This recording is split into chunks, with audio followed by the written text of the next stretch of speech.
avec son projet à l'INSEP, mais par contre il continue de s'entraîner parce qu'il a des aménagements possibles.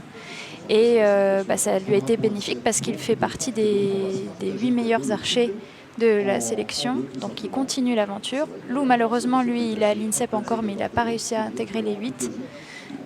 Donc ça va être une année un peu plus de travail pour Lou, où il aura pas... Clairement, c'est qui vraiment... gagnent pas vraiment leur vie de la discipline habituellement. Ça. On est sur 2 étudiants, donc c'est 2 personnes ici qui n'ont pas d'argent par mois. La fédération, des fois, nous accompagne en fonction de notre projet sportif. Donc là, déjà, on fait partie d'une génération, on a beaucoup de chance parce que la fédération accompagne. Mais là, clairement, c'est super pour les 2 garçons là, de se retrouver là parce que c'est très rare au tir à l'arc d'avoir des compétitions en France avec un aussi gros prize money. Ouais, et c'est une première. Il y aura évidemment une prochaine édition l'année avant les Jeux de ce Grand Prix qui est vraiment fait pour vous mettre dans les conditions j'allais dire presque les plus difficiles entre guillemets, mais vous mettre le plus de pression à vous archers. On parlait aussi tout à l'heure en off de l'écran géant que vous pouvez distinguer. Oui. Ça veut dire que quand vous tirez, vous pouvez vous voir dans l'écran. Ouais, et ça peut être perturbant pour certains. Ça peut être perturbant pour certains. Il y a plein de choses qui peuvent être perturbantes. Et c'est très très bien parce que Anaëlle, c'est un peu comme nous tous. Une fois qu'elle a intégré le collectif classique après les sélections, elle a fait beaucoup de changements techniques avec Monsieur O.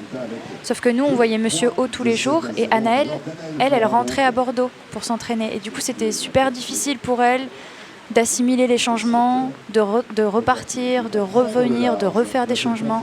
Et elle a gardé le cap. C'est une grosse bosseuse, Anaëlle. C'est vraiment une grosse bosseuse.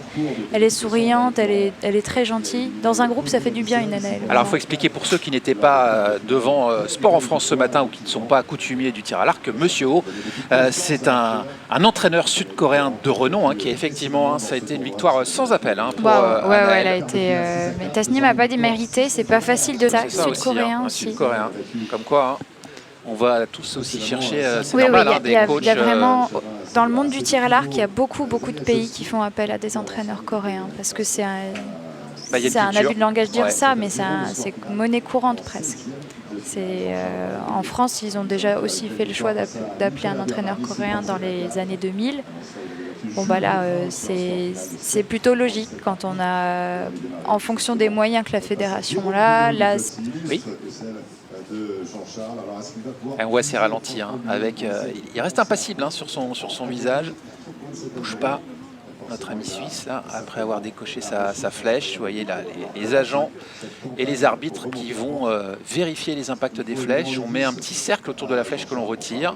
C'est ça, en fait, il y a un petit trait pour dire la flèche est déjà arrivée là, parce qu'il arrive parfois en compétition que la flèche rebondisse sur la cible et tombe par terre. Mais si du coup il existe dans la cible un impact qui n'a pas été coché, ça voudrait dire que la flèche a atterri là. Avec une expérience incroyable, Jean-Charles, et on l'a dit, cette médaille d'argent aux Jeux Olympiques en 2016 à Rio. Voilà la jeune pousse du tir à l'arc international, un Suisse. Il n'y a pas énormément de Suisses au plus haut niveau dans la discipline, donc mais cette année, ils ont fait une médaille au championnat d'Europe en senior. Par équipe. Par équipe, avec Kezia notamment, donc qui est encore junior, je crois, de mémoire, et qui a participé au championnat d'Europe senior. Et ils ont décroché une médaille de bronze par équipe, mais ils ont vraiment excellemment bien tiré. Ils ont fait beaucoup de 57, de 58. Ils ont été super forts. On parlait tout à l'heure de Lisa Barbelin. On va la retrouver dans quelques instants. Et elle va être opposée à Mélodie Richard. Alors là aussi, regardez le parcours au niveau des quarts de finale. Lisa Barbelin qui s'est imposée face à Madison Schippers. Mélodie qui s'est imposée face à la Belge Olena Kusnuruk, en quart de finale donc. Donc là, on voit à l'écran les 2 entraîneurs de l'INSEP. Ah, vraiment pas loin. C'est un 9, mais c'est vrai que ça passe très peu loin. Donc il faut un 9 pour Lisa remporter le 7. est solide, Lisa. Waouh. Un nouveau 10. Ah là, la lagnac, la Et Lisa. puis c'est bien groupé, hein, les deux 10 là. Et ça fait 4 points de 7 à rien en faveur de Lisa Barbelin qui continue sur sa lancée des qualifications aussi pour le groupe France qu'elle a dominé. Et de ce tournoi, de ce Grand Prix sur lequel elle aussi elle a été impériale. De 1 minute et on a posé là. Je me rappelle que j'ai rigolé parce que j'ai dit mais je suis encore là. Il y a 30 secondes j'étais là et c'est pas facile de switcher et de se remettre dedans. Là elle va avoir le temps de déjà de se mettre peut-être à l'abri, se réchauffer dedans, un peu, se hein, réchauffer un petit peu, sécher un peu ses mains, se réchauffer aussi.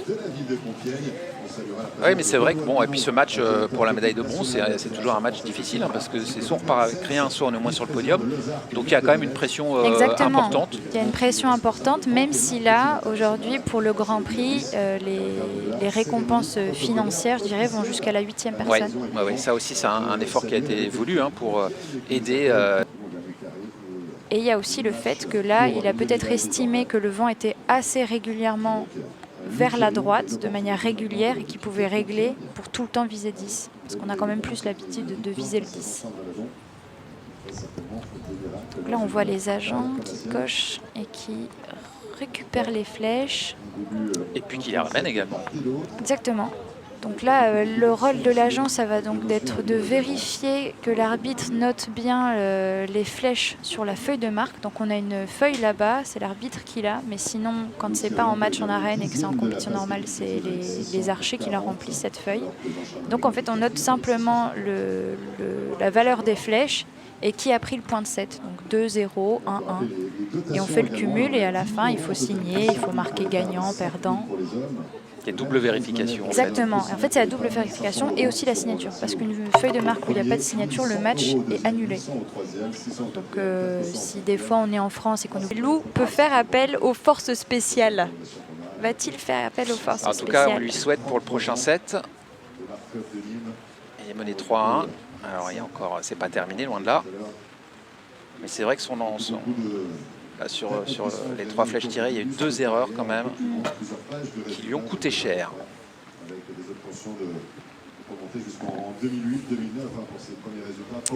Et la pluie toujours et encore ici à Compiègne, dans ce centre régional de tir à l'arc que vous allez bien profiter encore, hein, Audrey, puisqu'il y aura un stage de l'équipe de France prévu là. Eh oui. Audrey fait la moue, mais je lui dis, il y aura un stage à Compiègne. Ah bon? Pour son plus grand plaisir, car c'est une très jolie ville d'ailleurs à découvrir absolument. Bien sûr, il y a un super DLRT juste à côté. On n'a pas le droit à la publicité, Audrey. Je suis peut-être sponsor DLRT, tu sais pas? Non, mais tout de même. Allez, 3-1, c'est le score pour le moment. Des fois tout seul, des fois avec d'autres copains du Sud, parce qu'en fait, il a pris goût au travail. C'est un vrai plaisir de travailler et de développer des compétences. Donc forcément, il tire moins qu'avant, mais il tire quand même tous les jours au moins 2 heures. Je pense que oui. Ah, elle a l'air quand même. Hein. Ouais, elle a l'air sûre d'elle, hein, sur ce coup-là. On va vérifier, on va attendre. On va attendre. Toujours mieux dire non au cas où, quoi. Alors, ça se passe là, on est devant pour le moment. Oui, j'ai l'impression que ça touche. Hein. Hop, la loupe. L'arbitre sort la loupe pour vérifier que le cordon est impacté. L'enquête est menée. Le cordon, c'est la petite ligne entre 2 zones, la petite ligne noire là. Alors.